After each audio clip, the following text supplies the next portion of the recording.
Up next, entry number 13. So that was entry number 12. We're now to entry number 13.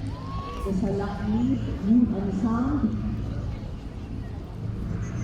They'll be featuring Abra Sugarcane, along with labor, tradition, and gratitude. As Panagpanga Festival 2026 fills the grounds with flowers and harvest symbols, the performance draws a parallel with Abra, where sugarcane grows under the same patient sun. Farmers work side by side, cutting cane by hand and boiling its juice together until it becomes basi and muscovado. The story frames harvest as shared labor and cultural craft, how cooperation and gratitude transform nature's gifts into identity and pride.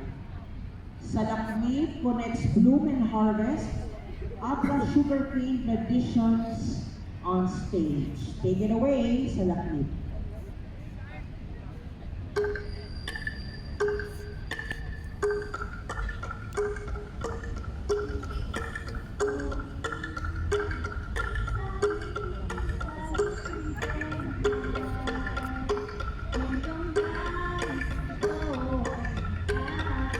Dari anak ko.